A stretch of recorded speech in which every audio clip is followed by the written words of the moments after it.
Bienvenue sur LCF, la Chine en français. C'est l'heure de Chine Express, le MAG. Aujourd'hui, nous allons parler voyage, nous allons parler de la province du Guizhou. Et pour le faire, évidemment, je suis bien entourée ce soir. Alors, pourquoi aujourd'hui le Guizhou devient un spot touristique incontournable avant les grands classiques comme Beijing, Shanghai, de ces montagnes verdoyantes que vous pouvez d'ailleurs admirer derrière nos invités, à ces cascades imposantes. Nous allons partir à la découverte de cette région où habitent encore 4 millions d'habitants appartenant à la minorité Miao, d'ailleurs, que vous pouvez également admirer. Alors, je dis bonjour à nos invités. Soudan, donc représentant le centre de promotion touristique de Guizhou en France, et également habitante de cette région. Oui, je représente les habitants de Guizhou. Bon, et ben bienvenue sur Radio LCF.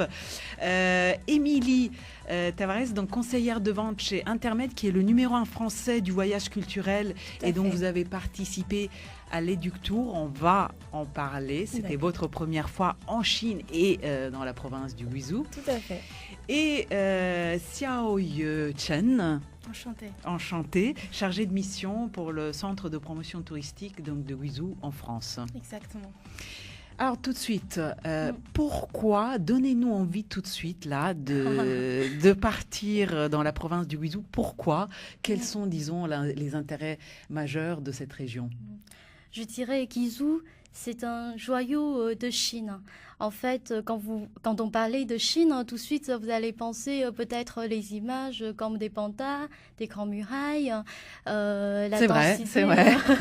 La densité de la population et peut-être aussi les savoir-faire ancestraux, des traditions, mais aussi la pollution peut-être parfois.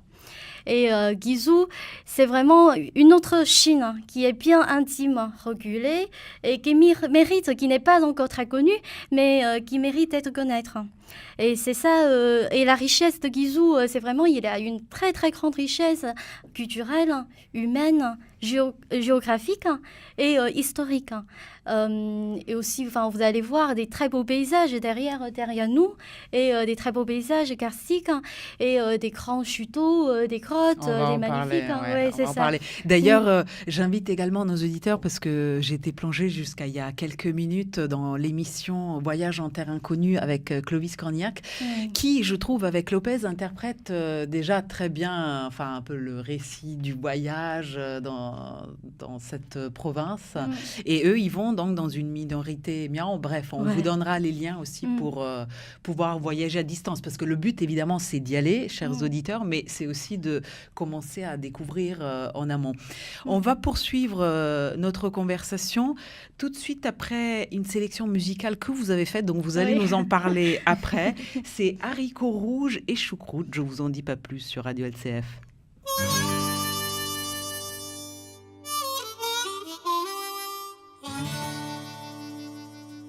红豆酸菜嘛，人人爱。红豆酸菜嘛是人人爱。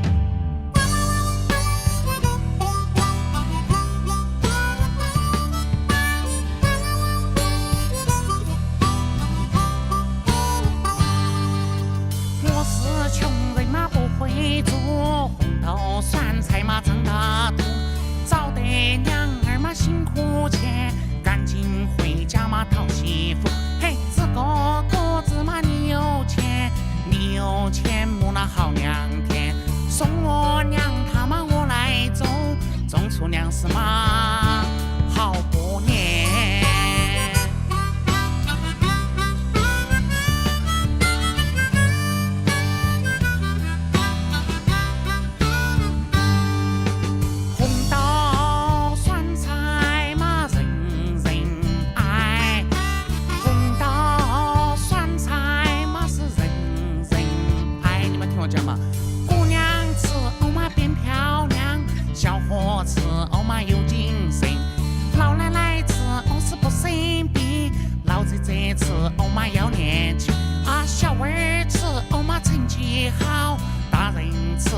是随性，两口子吃哦是不吵架，两姨妈吃哦嘛要摆起心。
媳妇嫌我是别出息，定定是酸菜嘛会斗米。我也想有个嘛好生意，可惜是人没有最努力。个个都想嘛去自如，哪个来买我的酸菜和豆米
？Haricots rouges et choucroute, c'est ça, sur radio LCF. La Chine en français. LCF. La Chine en français. Et nous poursuivons donc ce spécial Chine Express Le Mag sur la province du Guizhou. Alors, Shudan, un mot sur cette chanson quand même, Haricots rouges et choucroute, c'est vous qui l'avez choisi. Ça vous paraît un peu bizarre, c'est moi qui ai traduit le nom. En fait, choucroute, ça veut dire chou acide, mais pour moi, si je cherche un équivalent en France, c'est la choucroute. C'est la choucroute. D'accord. Ouais, c'est une chanson composée et chantée par mon meilleur camarade, et il est anthropologue, il habite maintenant au Japon pour faire ses études de doctorat, et il est très attaché au territoire, il chante pour ses peuples. Vraiment, haricots rouges et choucroute, c'est nos plats préférés. D'accord, c'est un des plats, on va en parler d'ailleurs tout à l'heure, de la gastronomie de cette province. Alors, je me tourne vers Xiao Yuchen. Vous êtes à l'origine de l'organisation de l'Eductour, donc ce tour qui permet aux professionnels du tourisme de connaître, de découvrir, disons, cette province. Alors, et Émilie y a participé pour donc Intermède, qui est le numéro 1 français du voyage culturel. Dites-nous un peu comment se passe l'organisation de ce voyage. Est-ce qu'il a lieu tous les ans? Est-ce que là, c'était une première? Je suis en face du micro, bien en face du micro. Alors, je suis chargée de mission qui travaille dans le centre de promotion touristique de Guizhou en France. Et cette fois-ci, l'organisation de l'Eductour a été soutenue par l'ancien comité du tourisme municipal et provincial de Guizhou et de la ville de Guiyang. Et aujourd'hui, il y a une fusion entre ces deux services. Maintenant, aujourd'hui, tous les deux font partie de la ministère de la Culture et du Tourisme. C'est ça, d'accord. Ok. Donc, et c'est chaque année que c'est organisé? Cette fois-ci, c'est vraiment historique. C'est la première fois qu'on invite nos amis français se rendre dans le territoire de Guizhou. Et alors, comment ça s'est passé? Combien de personnes participaient à ce voyage? Racontez-nous un peu en quoi ça consistait. J'imagine qu'il n'y avait pas que Intermède. Non. Alors, cette fois-ci, nous avons l'honneur d'avoir invité des presses, par exemple, Le Vin et Gastronomie. D'accord. Nous avons invité La Voix du Nord et Monsieur Pierre Joss, d'accord, qui est le chef rédacteur du Guide Routard. D'accord, ok. Et donc des agences de voyage comme Intermède. Exactement, comme Intermède. Après, nous avons invité Madame Marinette Mulot, qui travaille pour plusieurs agences de voyage. Mm-hmm. Et vous êtes parti de Paris, vous êtes arrivé où? Peut-être que Émilie peut raconter un peu le voyage. Mais bon, on est arrivé à Shanghai, oui. Et ensuite on a repris un avion pour aller jusqu'à jusqu'à Guiyang. Guiyang. Ouais. D'accord. Et c'est là où on a atterri, du coup. D'accord. Et vous, Émilie, c'était la première fois en Chine? Tout à fait. Première fois en Chine et en plus j'atterris au Guizhou, donc c'est très beau. D'accord. Et Intermed, alors c'est qui exactement? Intermed, c'est le numéro 1 donc les leaders sur le marché sur donc les voyages culturels avec des conférenciers. D'accord. Donc on a plusieurs voyages avec des thèmes. Donc après Donc pas que la Chine? Non, pas que la Chine. Ok. On fait vraiment un peu tout le monde entier. Donc c'est spécialisé culturel, donc on part avec des conférenciers sur les voyages. D'accord.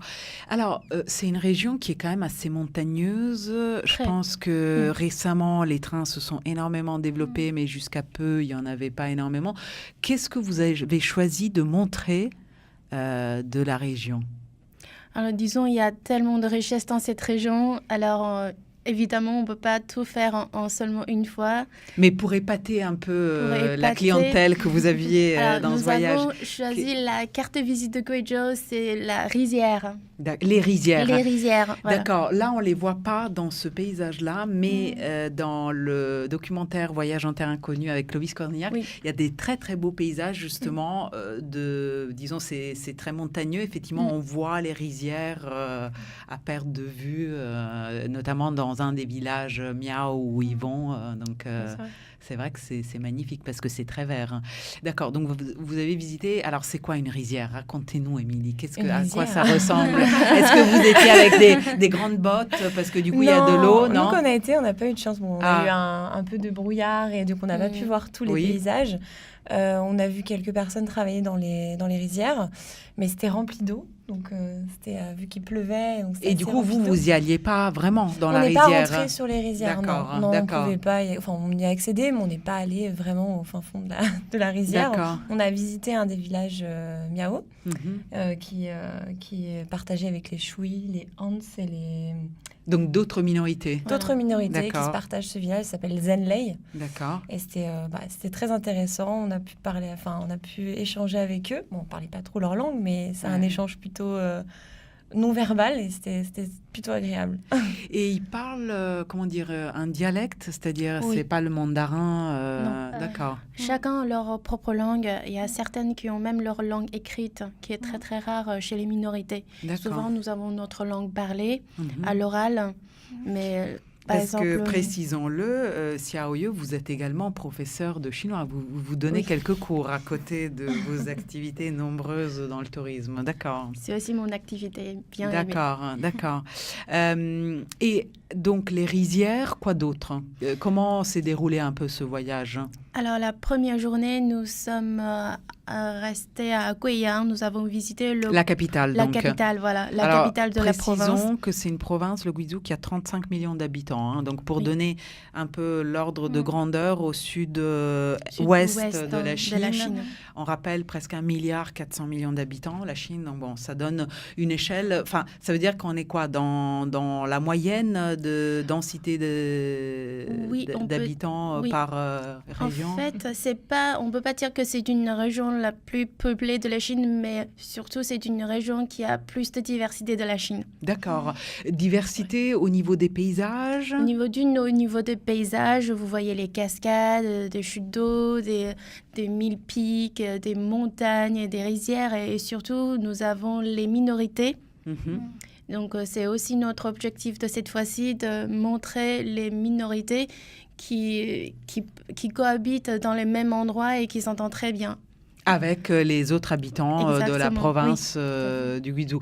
On parlera également de l'économie de cette province qui n'est pas que basée sur l'agriculture et le tourisme, mais également récemment sur le stockage de données. Donc il y a un grand centre de stockage de données. Oui, en fait, Guizhou était un des plus pauvres régions en Chine.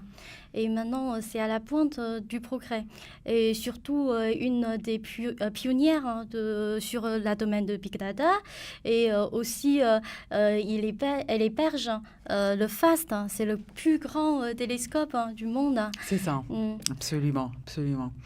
Et d'ailleurs, récemment, je lisais aussi que la semaine dernière, il y a une des autoroutes construites à plus haute altitude en Chine qui vient d'ouvrir. Donc, c'est l'autoroute Teotihuacan, pardonnez-moi Oui, la tout à fait, prononciation, ouais, vous prononcez très bien. Waning, et qui est donc construite à une altitude entre 1700 et 2260 mètres d'altitude. Donc, c'est assez De plus, impressionnant. Guizhou, c'est la première province à l'ouest de Chine où tous les districts sont connectés par autoroute désormais. D'accord. Donc c'est plus où il y a 30 ans, c'est quand même il y a du confort quand vous voyagez. D'accord. Mm. Par contre, pour aller dans les villages Miao, par exemple, là, il faut faire de la marche. Parfois, on a quelques heures de marche. Enfin, c'est ce que j'ai vu dans le documentaire avec Clovis. Mais... Justement, avec Clovis, ils sont, vu que le train a été mis il y a, je dirais, 1 an, c'est ça? Oui. Du coup, on a pu accéder beaucoup plus facilement, je pense, parce qu'il y a des routes quand même qui Or que qui le permettent documentaire a été tourné il y d'accéder, a 2-3 ans, je crois. Ouais. Donc, effectivement. À l'époque, ils n'avaient pas autant de chance que nous. D'accord. Ouais, de plus, ils sont vraiment d'aller à la sentier battu de Guizhou, donc c'est Oui, ils vraiment ont- à la profondeur de Guizhou. Bah oui, j'ai vu ça. Émilie, c'était votre première fois en Chine. Est-ce qu'il y a quelque chose qui vous a marqué particulièrement, que ce soit côté gastronomie, paysage, relations humaines? Enfin... Les relations humaines, moi, je suis très, je suis très relations humaines, et c'est vrai qu'ils ont été super agréables. C'est très facile. On a pu leur parler très facilement, même si on ne parlait pas leur langue, hein, mais bon. Il y avait des Elle a traducteurs. essayé quand même. Non, on n'avait d'accord. que... Xiao Ye faisait la et puis traduction. une autre personne. Non, on a essayé de communiquer avec eux. Bon, c'est très agréable. Donc vraiment, c'est ce qui m'a le plus marqué, je dirais, les paysages. Et puis c'est l'accueil qu'on a eu très chaleureux. On a quand même été accueillis dans un village où ils nous ont préparé à manger. On a pu goûter des spécialités. J'ai goûté des sauterelles. Ah, et alors? Moi, j'ai pas aimé. D'accord. personnellement, Mais, bon. Bon. Mais j'ai essayé au moins. D'accord. Non, c'était vraiment... Et on a été accueillis... Croustillant, un peu salé, non? J'essaie d'imaginer.